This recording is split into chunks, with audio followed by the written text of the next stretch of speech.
Dati dinidiretso na yun sa korte. Oo.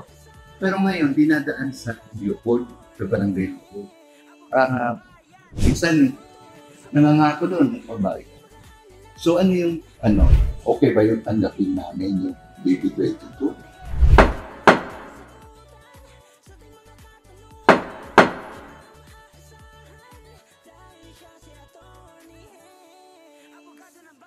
Okay. So, ang purpose lang naman para tumaan sa barangay ay para lang makipag-usap.